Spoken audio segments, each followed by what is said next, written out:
Et la deuxième étape, c'est contre-la-montre aux Essarts, par équipe. Oui, vous avez 3 étapes. Hein, 3 étapes en Vendée, avec la troisième étape d'Olonne-sur-Mer. À moins de 2 mois du grand départ du Tour de France 2011, les journalistes étrangers sont plus que jamais sur le pied de guerre pour repérer les lieux stratégiques de cette 98e édition. Il faut savoir, avant tout, le Belge, qu'est-ce qu'il aime, voilà, c'est voyager, boire, manger.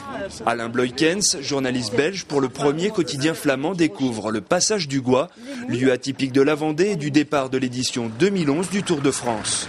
C'est la première fois que je viens en Vendée et c'est surtout la première fois que je viens ici au passage. Et quand je vois ça, je suis vraiment stupéfait. Vraiment, l'endroit est magique. Je crois que pour le début du tour, ça peut être quelque chose de très très spectaculaire, des choses qu'on n'a jamais vues et que j'en suis certain que nos compatriotes doivent venir voir. Lui n'est pas là en tant que journaliste sportif, mais durant les 3 semaines du Tour, il souhaite faire découvrir aux Belges les richesses du département. On a fait un sondage en Belgique parce qu'on a vu que le Tour est très très fort regardé. Et alors, 60% des gens disaient on s'en fout en fait qui gagne la course, mais c'est surtout pour s'inspirer, pour avoir des idées, pour pouvoir venir en vacances. Pour les membres du comité départemental du tourisme de la Vendée, ces voyages de presse s'intensifient depuis quelques semaines maintenant. La mission du comité départemental du tourisme, c'est d'accueillir les journalistes de la presse étrangère, de la presse française bien sûr, et de valoriser la destination Vendée. L'objectif, c'est vraiment de présenter aux journalistes les richesses du patrimoine vendéen, les paysages de Vendée, cette diversité et bien sûr les produits du terroir. Deuxième partie de programme, une étape gastronomique dans une cave-restaurant à Saint-Jean-de-Mont.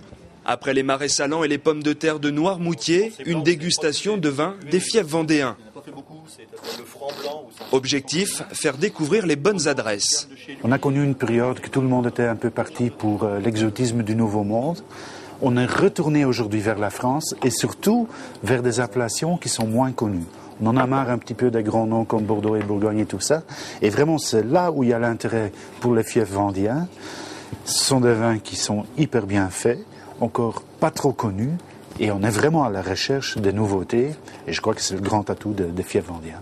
Nous, on a pris la carte du parcours et en fonction de ce tracé, on leur fait découvrir à 5 km à la ronde les sites d'exception de Vendée. Qu'il s'agisse de vignobles, de sites historiques ou tout simplement de parcs de loisirs, le comité départemental de tourisme s'adapte aux demandes des journalistes étrangers. Car qui dit Tour de France dit retombées économiques importantes. Pour exemple, les Belges sont la 3e clientèle étrangère à venir passer leurs vacances dans le département.